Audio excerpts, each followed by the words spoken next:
আপনি যখন দীর্ঘদিন পর্যন্ত একটা ইউটিউব চ্যানেলে আনঅ্যাক্টিভ থাকবেন, আনঅ্যাক্টিভ বলতে এখানে কয়েকটা বিষয় আছে, তখন আপনি কি সমস্যাগুলোর ভিতরে পড়তে পারেন বা আনঅ্যাক্টিভ বলতে কি বোঝায়, আজকের ভিডিওতে এই বিষয়টি নিয়ে বিস্তারিত আলোচনা করব। আমি মনে করি আজকের ভিডিওটি আপনাদের জন্য খুবই দরকারি, বিশেষ করে যারা ইউটিউবে কাজ করতে আসছেন বা ইউটিউব নিয়ে নতুন করে স্বপ্ন দেখছেন।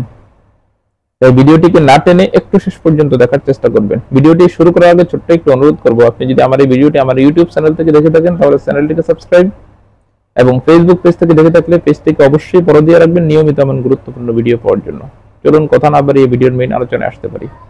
দর্শক, আপনি যদি একটি ইউটিউব চ্যানেল খোলার পরে দীর্ঘদিন পর্যন্ত ওই চ্যানেলে আপনি আনঅ্যাক্টিভ থাকেন, তাহলে আমি আপনাকে পরামর্শ দিব 1-1.5 মাস, 2 মাস বা 3 মাস যদি আনঅ্যাক্টিভ থাকেন, আমি আপনাকে পরামর্শ দিব ওই চ্যানেলে আপনি কাজ করতে যাবেন না। কারণ 1, 2, 3 মাস আপনি আনঅ্যাক্টিভ থাকার কারণে ইউটিউব চ্যানেলটা যে আপনার ডাউন হয়েছে, আপনি যদি এই চ্যানেলে আরো হাজারো ভিডিও আপলোড করতে যান, টানা 2-3 মাস আপনি আনঅ্যাক্টিভ থাকার পরেই, মানে এই 2-3 মাস আপনি শর্ট লং কোনো পোস্ট এবং কোনো রকম লাইভ কোনো কিছু করেন নাই, একেবারে আনঅ্যাক্টিভ,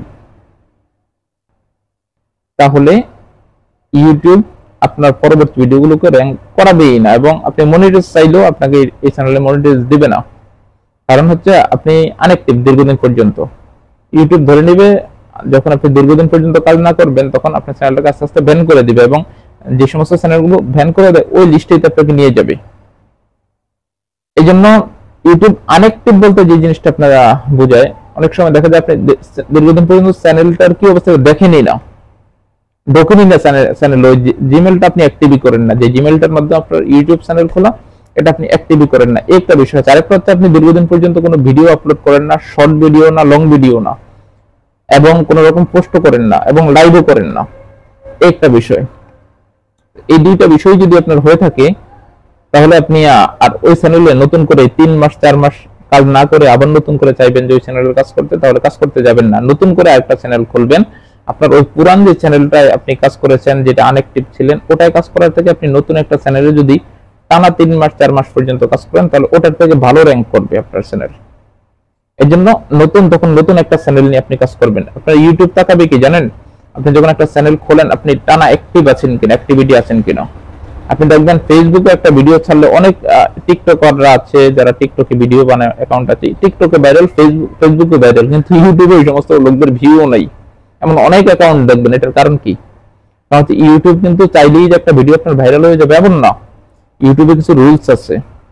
ইউটিউব আপনাকে যদি ভাইরাল করতে চায় তাহলে ইউটিউব আপনাকে ভাইরাল করবে, এছাড়া সম্ভব না। ইউটিউবে আপনি কতটুকু আপনি মনে করছেন টিকটকের মতো একটা ভিডিও ছাড়লেই ভাইরাল হয়ে যাবে, ভিউ হবে, এমন কিচ্ছু না। ইউটিউবে কিন্তু কাজ করা খুব হার্ড ব্যাপার।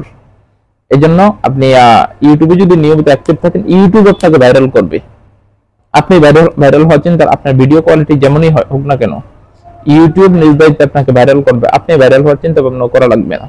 এই জন্য আমি আপনাকে যে পরামর্শটা দিব সেটা হচ্ছে, আপনারা ইউটিউবে যখন কাজ করবেন সবসময় অ্যাক্টিভ থাকার চেষ্টা করবেন। কমস কম একদম নিয়মিত ভিডিও আপলোড করতে না পারলেও সপ্তাহে 2 থেকে 3টা কমস কম ভিডিও আপলোড করবেনই। কমস কম সপ্তাহে 2 থেকে 3টা ভিডিও আপলোড করবেনই, তখন দেখবেন অটোমেটিক আপনার ইউটিউব চ্যানেল গ্রো হয়ে গেছে। আশা করি বিষয়টি বুঝতে পেরেছেন, মেনে চলবেন, উপকৃত হতে পারবেন। ধন্যবাদ। আসসালামু আলাইকুম ওয়া রাহমাতুল্লাহ।